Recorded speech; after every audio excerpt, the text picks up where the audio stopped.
parole au médecin-chef du 613, le docteur Borel, qui va nous parler donc de la matras et surtout des compétences des sapeurs-pompiers sur la partie secourisme.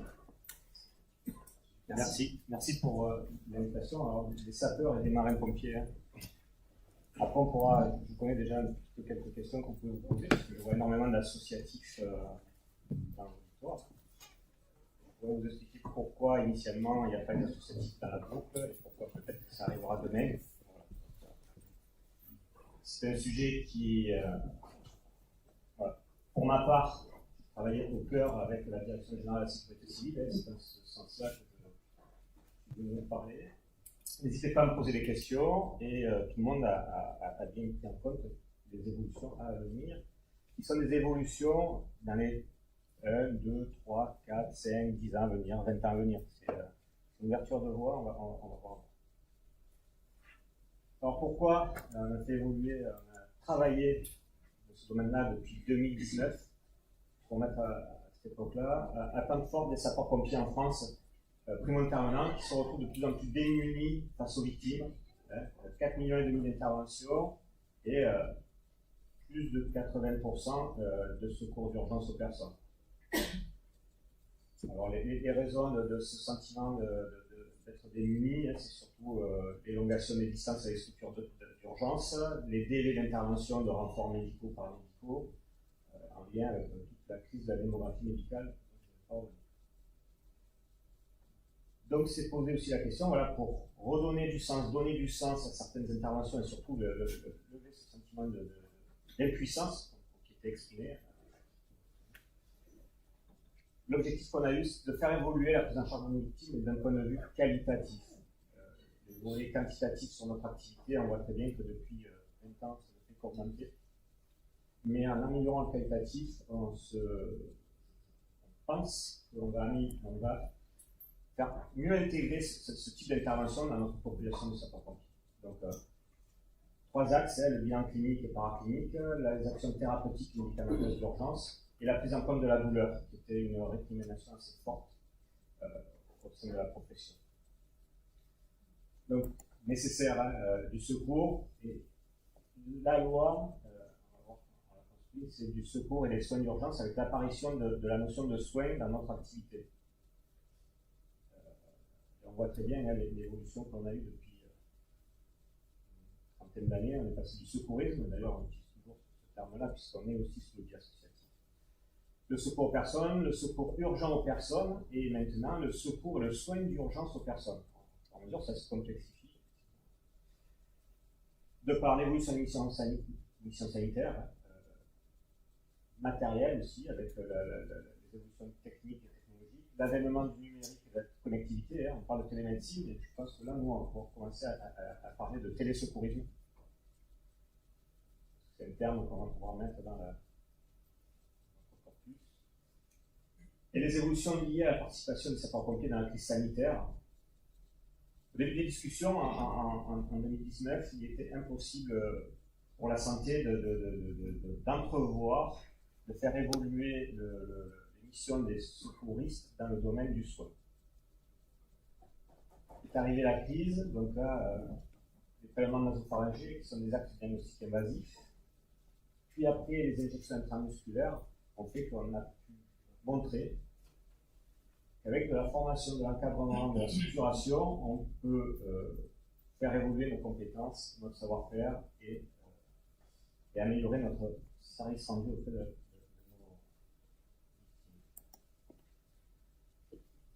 Alors, on va dire, pour moi, c'est pas une révolution, hein, parce que vous avez vu, on va voir après, on va les lister, dans ces gestes et techniques,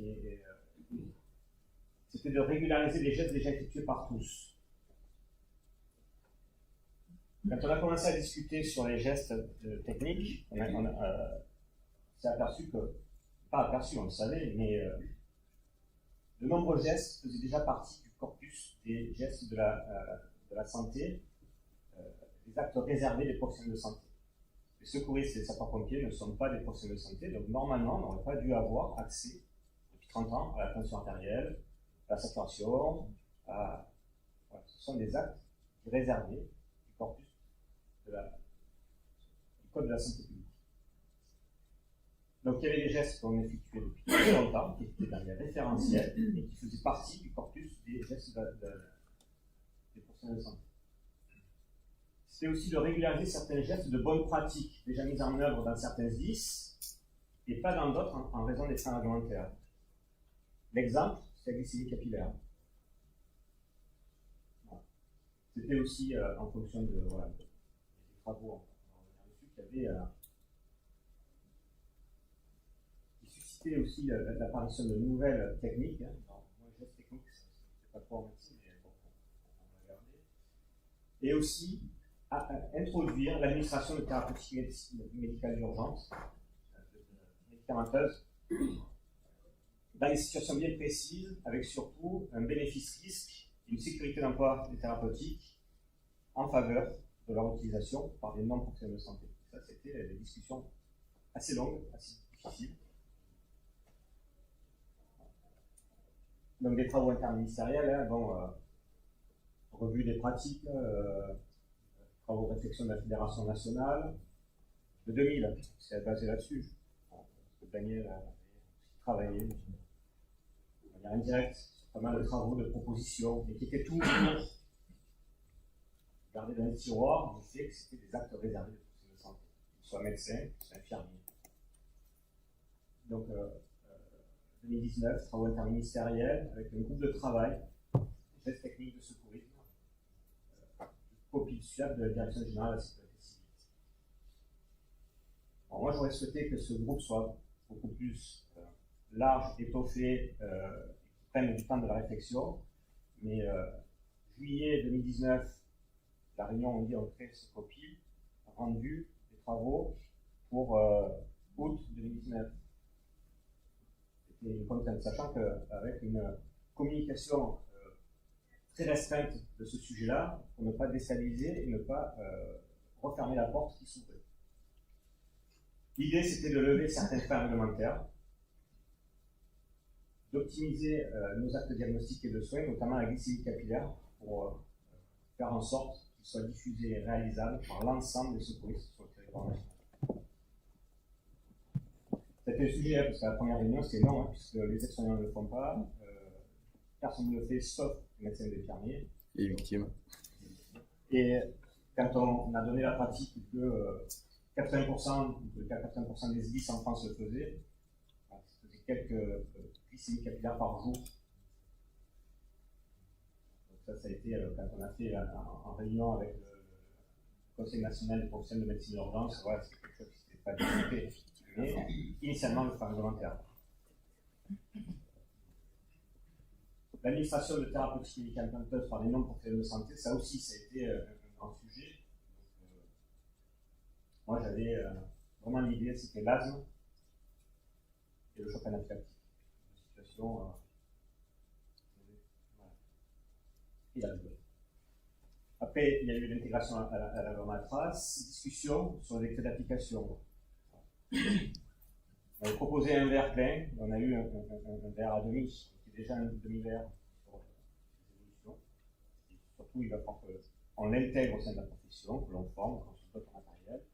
On verra plus tard pour d'autres évolutions. Et le décret, le fameux décret d'application des gestes, qui relève de la compétence sapeurs-pompiers dans le cadre de leur participation à l'aide médicale d'urgence. La loi Matras, du 25 novembre 2021, et qui introduit la notion d'acte de soins d'urgence. Les soins, professionnels de santé, maintenant, on peut en décliner certains. La vision que j'en avais, c'est que quand on immobilise une fracture, qu'on le fasse quand on est médecin d'urgence, quand on est secouriste, c'est la même immobilisation de fracture. Donc, les secouristes, pour moi, dans ma idée, faisaient déjà des soins depuis très longtemps. Je les ai fait tous les jours, mais on ne disait pas ça. Nous, on disait que c'était du secours. Les actes de soins d'urgence qui peuvent être réalisés par les sapeurs-pompiers n'étant pas par ailleurs professionnels de santé, donc c'était rappelé. C'est l'amendement. L'article 2, c'est un qui a été le plus discuté lorsque la loi a été surprenante. N'étant pas par ailleurs professionnel de santé, donc on l'a remis, ainsi que les modalités de mise en œuvre seront définies par un décret en Conseil d'État qui, 25 novembre, est arrivé le 22 avril relatif aux actes et soins d'urgence sur l'organe de la compétence des sapeurs-pompiers, un décret interministériel santé intérieure, qui a été amendé, discuté, mais dans le fond, on a quand même tenu à remettre du coup dedans, parce qu'il faut savoir que ce décret a été utilisé aussi par les transporteurs sanitaires. La publication des gestes, des actes de soins pour les transporteurs sanitaires s'est faite au mois de fin janvier, février. Et mois avril. Donc ils ont utilisé pour qu'il y ait une harmonisation qui est très bien. Donc c'est pour ça qu'on voit apparaître la prise de température, les pulsations cardiaques, les pressions artérielles, par vraiment des adhésifs. C'est de la régularisation, tout simplement réglementaire. Le recueil de la glycémie capillaire. L'administration en aérosol de produits non médicamenteux, ça a été laissé. On verra qu'on rentre. Parce qu'il y a eu une première version du décret qui a été discutée il y a Covid, où on avait vu apparaître cet élément-là qu'on n'avait pas mis, mais c'était dans les discussions du cabinet interministériel où c'était apparu. Les scores de gravité clinique, c'est là où on pourra discuter sur l'avenir et les évolutions dans le temps sur les scores de gravité. Parce que les scores, notamment de Glasgow, d'AVPU, nous on utilise le CVDA, donc les sapeurs qui sont aussi marins, ils utilisent, il y en a qui utilisent l'AVPU, nous le CVDA, voilà, chacun.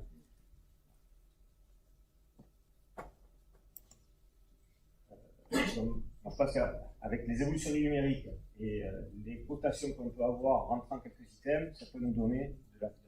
Voilà, l'idée de ce décret, c'est d'ouvrir la porte sur une évolution aussi en intégrant aussi le numérique. D'ailleurs, dans la loi Matras, il est précisé que la télémédecine est utilisable par les sapeurs-pompiers. La SPO2, c'est quelque chose qui se faisait, mais qui était du corpus des procédures de santé, ou la SPCO, ça dépendra de l'évolution matérielle. Et ensuite, les actes thérapeutiques prescrits. Dans leur cadre de participation à l'aide médicale urgente et sur prescription du médecin régulateur ou d'un médecin présent sur les lieux, alors c'est des arcanes de réflexion interministérielle. Ça peut être un non-sens. Parce que si un médecin présent sur les lieux, il n'y a pas besoin d'acte réalisable par un secouriste en autonomie ou par prescription téléphonique. S'il est présent sur les lieux, c'est le médecin qui endosse toute la responsabilité de savoir ce qu'il veut faire et à quel moment. Mais afin de pouvoir faire passer le texte, afin de pouvoir évoluer, il a fallu faire des concessions sur certaines rédactions. Il faut ça pour l'avoir. Les sapeurs-pompiers sont habilités à pratiquer les actes de soins d'urgence. Voilà. L'administration d'aérosol ou de pulvérisation de produits médicamenteux auprès d'une personne présentant un tableau de asthme aigu grave. De l'aérosol non médicamenteux, on est arrivé à l'aérosol médicamenteux. Et de douleurs aiguës. L'administration de produits par voie orale dans les surdosages en opiacés et les douleurs aiguës. L'administration de produits médicamenteux par style d'auto-injecteur, choc anaphylactique, hypoglycémie. Alors, dans les référentiels actuels, il y a l'aide à l'administration de stylos auto-injecteurs. D'ailleurs, c'est renseigné, il y a l'aide. Même si on a très peu de publications de notre activité, hein, on secourt 3,8 millions par an, on n'a quasiment pas d'études sur ce qu'on fait. Voilà. C'est un gros problème. J'espère que l'avènement du numérique et des bilans numériques feront qu'on arrivera à savoir combien on prend en charge de choc anaphylactique dans notre activité pour dire, même des cas cliniques, on n'a pas cette culture de faire de cas cliniques secouristes.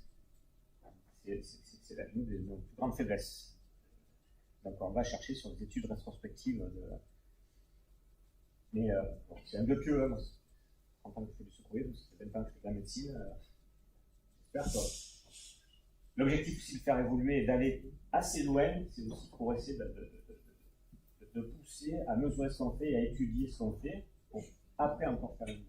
Moi j'ai vraiment une grande confiance dans les capacités et les compétences de la majeure partie des secouristes, mais ce qu'on peut leur enseigner, ce qu'ils peuvent faire est bien encadré et bien habilité.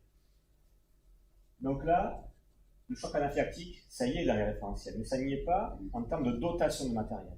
Et le décret va permettre, pour les 10 ou pour les structures qui en feront le choix, parce qu'il faut savoir qu'il n'y a rien d'obligatoire là-dedans. c'est précisé dans les décrets, il n'y a rien d'obligatoire pour les SDIS.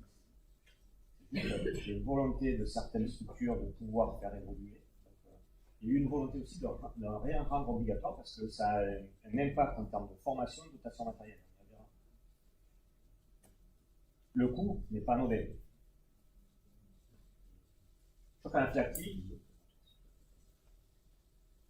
on est quelques-uns à avoir eu des interventions où finalement la personne, elle avait son stylo, elle n'a pas pu se le faire parce que la réaction est tellement fulgurante qu'elle n'a pas eu l'accès.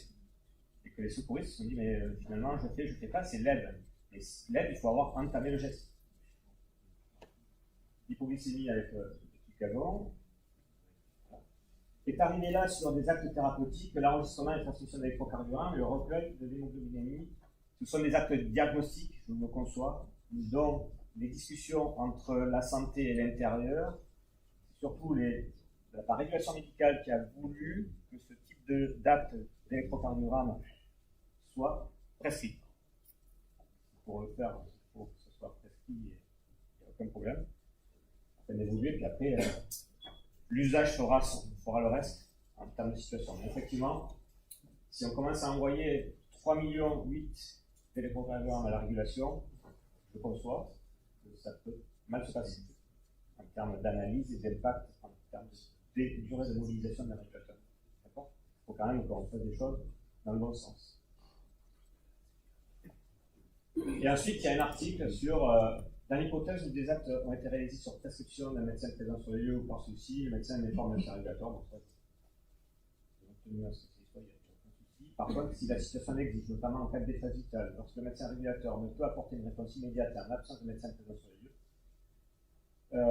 un médecin de sapeur-pompier peut intervenir dans les conditions définies par une convention conclue entre l'établissement de santé autorisé à titre. En tout cas, c'est pour dire qu'on peut s'autoriser de manière locale à faire des conventions de fonctionnement d'un mode adapté à la situation de non-accès au régulateur.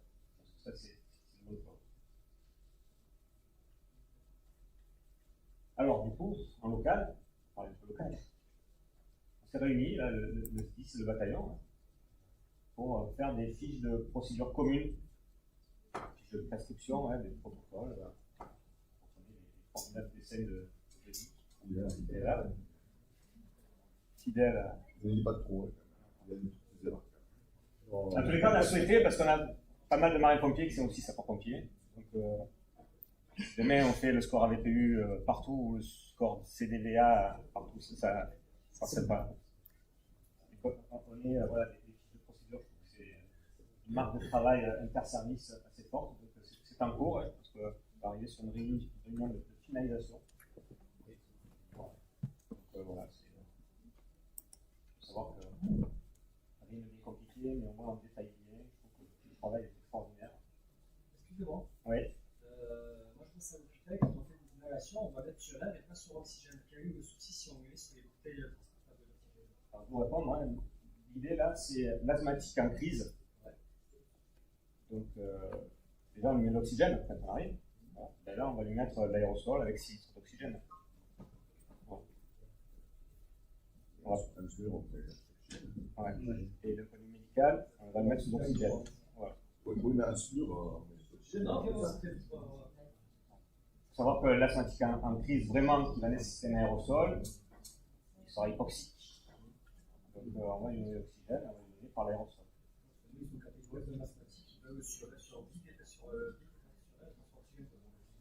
J'espère qu'ils veulent pas sortir. Non, c'est le cas. Ouais. C'est la pratique de ton hôpital avec ton prescripteur. Mais tu peux confère à ton prescripteur. Nous, le mode d'administration, le mode de nébulisation, ce sera sur oxygène parce qu'on ne va pas mettre des bouteilles d'air. Et on va rester simple. C'est un asthmatique, un apnée du grave, c'est de l'oxygène. Ça ne lui fera jamais de mal pendant les 30 minutes, le quart d'heure ou l'heure.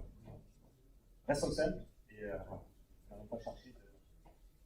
Parce qu'à l'hôpital, tu as de la gazométrie, tu as l'environnement. Ouais, voilà. Là, on est sur. L'idée, elle est où? C'est l'asthmatique qui s'aggrave pendant 30 minutes, 45 minutes, un quart d'heure.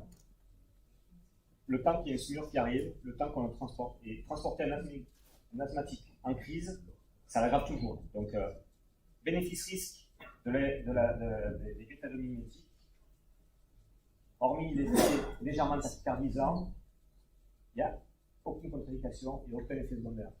Hormis la petite tachycardie qui est vraiment pas majeure. Par contre, ça sauve. Et au plus tôt on administre la nébulisation, qui est le gold standard par rapport au spray, donc on sait que l'efficacité sur un asthmatique anti-grave, elle est quasi nulle. Sachant que, dans bon nombre, ils ont déjà vidé leur bombe, ou ils sont en rupture thérapeutique, et le seul élément qui fonctionne, c'est la nébulisation. D'ailleurs, à l'hôpital, en SMUR, et maintenant dans les VS. Il faut savoir que ces discussions ont été compliquées. Moi, je suis un grand universitaire. Mais j'ai tenu jusqu'au moment où on allait faire l'aérosol d'asthme. Parce qu'on voit trop encore de jeunes à l'Atlantique. D'ailleurs, ça a été des chiffres qu'on a fournis. Le décès, à peu près 1000 par an en France, meurent d'une crise d'asthme. Ils ont moins de 40 ans. Alors, je ne dis pas qu'on va passer de 1000 à 0. Mais si on passe de 1000 à 995, voilà. Par contre, voilà, il me reste quelques éléments à caler. Les modalités pratiques de prescription, de régulation, de procédure, voilà, on a encore un travail dans les conventions. La formation, alors, sous-tendu un décret de formation qui est en attente, voilà.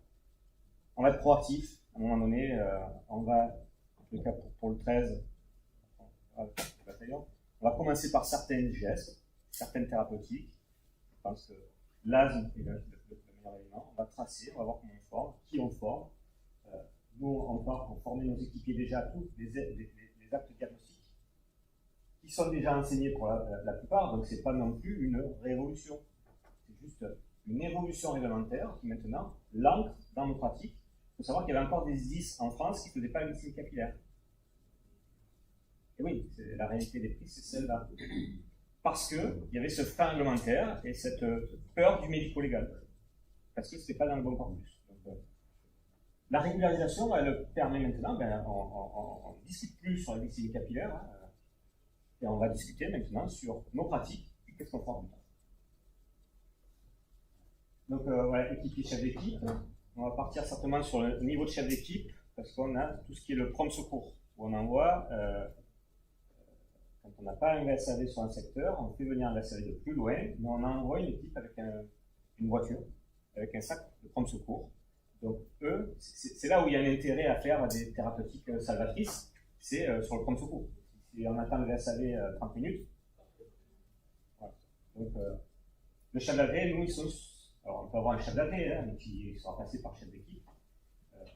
Le VSAV, c'est un chef d'AV, donc ça veut dire VSAV. La formation avec le rattrapage de tous nos personnels qui sont déjà en fonction. Donc, les futurs équipiers, voilà, les futurs chefs d'équipe, mais il faut qu'on rattrape tout le monde. Donc la stratégie de formation, elle est énorme. On est en train de travailler du comment, à partir de la rentrée. Ce que vraiment on va essayer de mettre en place, il faut vraiment qu'on le fasse, je pense que c'est une obligation, c'est une analyse des pratiques, une analyse des événements indésirables, c'est-à-dire faire, grosso modo, une base de données prospective là-dessus. Savoir que si finalement, il y a un réel besoin d'investir, de former sur ces évolutions thérapeutiques, ou pas. Parce que si finalement, on fait zéro asthmatique pendant 10 ans, bon, sans doute, mais pour filtrer, mais il faut vraiment que maintenant, on fasse une analyse des pratiques. Combien de PLS on fait par an? Je ne sais pas. Alors, si maintenant on veut savoir s'il a été indiqué ou pas indiqué, voilà, je pense qu'il faut qu'on se force à avoir cette démarche-là, sur une perspective simple, mais le numérique va certainement nous guider déjà. L'investissement matériel et notamment aussi avec les lots médicaments. Il faut savoir que là, on a une petite difficulté sur nos pharmacies à usage intérieur, sur la délivrance de médicaments à des non-professionnels de santé, mais c'est quelque chose qui est en train de se régulariser au niveau central. C'est pas un énorme frais, hein, puisque quand on est sur bénéfice-risque. On l'a bien vu avec la crise sanitaire, hein, voilà. Intégration de tout ça dans les référentiels. Perspective, les associations agréées de sécurité civile. Je pense que bon nombre sont aussi dans le corps des sapeurs-pompiers, pas mal de porosité. c'est quelque chose qui certainement viendra dans un second temps. Il faut savoir que voilà, il y a un terme d'analyse de pratique. C'est un dossier qui a été complexe. Alors, on n'est pas sur un transfert de compétences, on est pour moi sur un partage de quelques petites compétences dans l'intérêt de nos patients. Études d'impact et de pratique, et certainement, espérons-le, quelques publications françaises sur ces pratiques-là. En anglais, mais là nous avons des experts. Voilà, merci pour votre attention.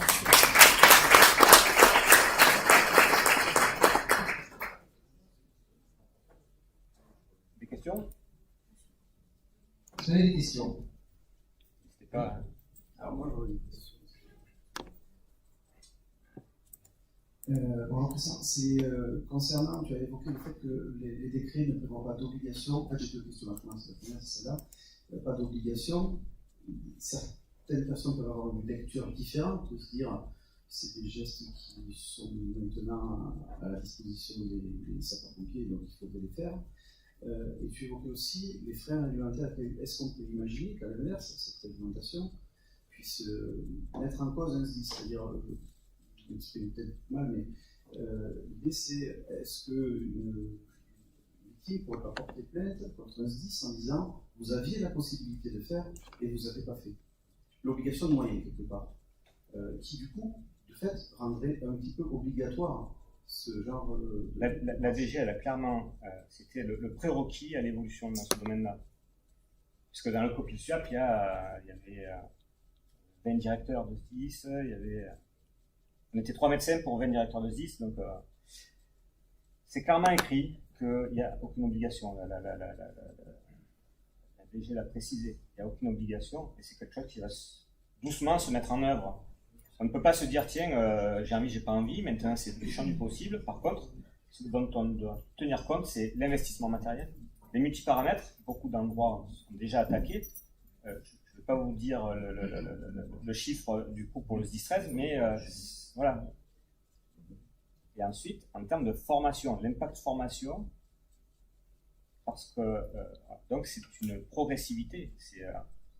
Ok, mais ça va très bien, mais j'anticipe des questions que j'aurai moi plus tard. Oui, mais qui sont tout à fait légitimes, mais c'est voilà, vraiment précisé qu'il n'y a aucun caractère obligatoire. C'est l'idée réglementaire de se dire, est-ce qu'on ne peut pas interpréter voilà, le fait de ne pas avoir mis en œuvre les moyens, surtout que chez les pompiers, l'obligation de moyens est quand même forte,